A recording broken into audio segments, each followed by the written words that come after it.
Hi friends, అందరికీ నమస్కారం. Welcome to my channel. ఈరోజు మన ఛానల్లో మరొక కొత్త రెసిపీ వచ్చేసి క్యాప్సికమ్ టమాటా కర్రీని ఎలా చేయాలో చూసేద్దాం. ఇలా చేసిన ఈ క్యాప్సికమ్ టమాటా కర్రీ అయితే చాలా టేస్టీగా ఉంటుందండి.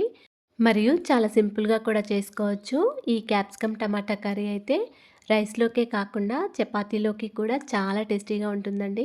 ముఖ్యంగా పెరుగన్నంలోకి ఇంకా టేస్టీగా అనిపిస్తుంది. మీరు కూడా ఇలా ఒకసారి ట్రై చేసి చూడండి.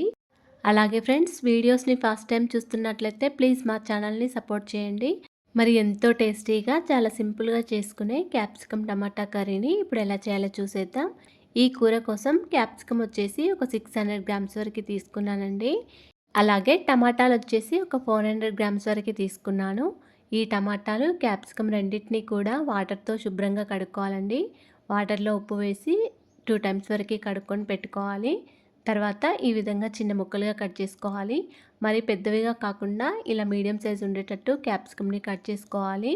అదేవిధంగా ఒక పెద్ద సైజ్ ఆనియన్, ఒక 4-5 పచ్చిమిర్చి కూడా కట్ చేసుకొని పెట్టుకోవాలి. తర్వాత స్టవ్ ఆన్ చేసుకుని ఒక కడాయి పెట్టుకొని ఇందులోకి ఒక 2 టేబుల్ స్పూన్ల వరకు ఆయిల్ వేసుకోవాలి. ఆయిల్ వేడిన తర్వాత ఒక టీ స్పూన్ వరకు జీలకర్ర ఆవాలు వేసుకొని ఫ్రై చేసుకోవాలి.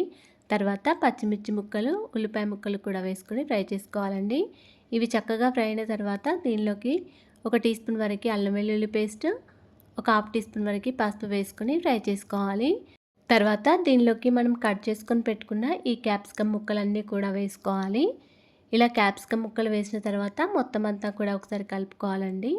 మనం వేసిన అల్లం వెల్లుల్లి పేస్ట్, ఆయిల్ మొత్తం కూడా ఈ క్యాప్సికమ్ ముక్కలకి పట్టే విధంగా బాగా కలుపుకోవాలి. తర్వాత ఇలా ఒక 1 మినిట్ వరకు మూత పెట్టుకొని స్టవ్ని మీడియం ఫ్లేమ్లో పెట్టుకొని ఉంచుకోండి. ఇలా క్యాప్సికమ్ ముక్కలు కొద్దిగా ఆయిల్లో ఫ్రై అయ్యే వరకు ఉంచుకోవాలి. తర్వాత మళ్ళీ ఒకసారి మూత తీసి మళ్ళీ ఒకసారి కలుపుకోవాలి.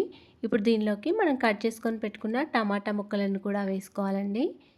టమాటా ముక్కలన్నీ కూడా వేసిన తర్వాత దీనిలోకి రుచికి సరిపడా సాల్ట్ని వేసుకోవాలి. అదేవిధంగా ఒక 1.5 టీ స్పూన్ వరకు కారం కూడా వేసుకొని మొత్తం అంతా ఒకసారి కలుపుకోవాలి. మీకు కారం కొంచెం ఎక్కువగా కావాలనుకుంటే మరొక పావు టీ స్పూన్ వరకు కారం ఎక్కువైనా వేసుకోవచ్చండి. ఈ కూర కొద్దిగా కారంగా ఉంటేనే టేస్టీగా ఉంటుంది. ఇలా కూరలోకి ఉప్పు, కారం వేసిన తర్వాత మొత్తం అంతా ఒకసారి కలుపుకోవాలి. ఇప్పుడు దీనిపైన మూత పెట్టుకొని స్టవ్ని హై ఫ్లేమ్లో పెట్టుకొని ఉంచుకోండి. ఒక 2-3 మినిట్స్ తర్వాత మళ్ళీ మూత తీసేసి మొత్తం అంతా ఒకసారి కలుపుకోవాలి. ఇలా కూరంతా కూడా చక్కగా కలిపిన తర్వాత మళ్ళీ మూత పెట్టేసి మళ్ళీ ఒక 2-3 మినిట్స్ వరకు ఇలాగే ఉంచుకోండి. మధ్య మధ్యలో మూత తీస్తూ కూర ఉడికిందో లేదో చూసుకోవాలి. క్యాప్సికమ్ ముక్కలు చక్కగా ఉడికి టమాటా ముక్కలు కూడా ఉడికే వరకు ఉంచుకోవాలి. అలాగే కొద్దిగా కొత్తిమీర కూడా వేసి మొత్తం అంతా ఒకసారి కలుపుకోవాలి. కూరంతా కూడా దగ్గరగా అయిన తర్వాత దీనిలోకి ఒక టీ స్పూన్ వరకు ధనియాల పొడి వేసుకొని మొత్తం అంతా ఒకసారి కలుపుకోవాలి. స్టవ్ని హై ఫ్లేమ్లో పెట్టుకుంటూ ఉంచుకోండి.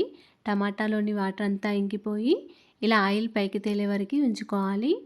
ఇలా టమాటా ముక్కలు, క్యాప్సికమ్ ముక్కలు కూడా చక్కగా ఉడికి కూరంతా కూడా దగ్గరగా అయ్యే వరకు ఉంచుకొని స్టవ్ ఆఫ్ చేసుకోండి. అంతేనండి, ఎంతో టేస్టీగా సింపుల్గా చేసుకునే క్యాప్సికమ్ టమాటా కూర రెడీ అయిపోయింది. ఇలా మీరు ఒకసారి ట్రై చేసి చూడండి, చాలా టేస్టీగా ఉంటుంది. ఇది రైస్లోకే కాకుండా చపాతీలోకి కూడా చాలా రుచికరంగా ఉంటుంది. అలాగే ఫ్రెండ్స్, మా ఛానల్ని ఇంతవరకు సబ్స్క్రైబ్ చేసుకోకపోతే సబ్స్క్రైబ్ చేసుకోండి. వీడియో కనుక నచ్చినట్లయితే ఒక లైక్ చేయండి అండ్ షేర్ చేయండి.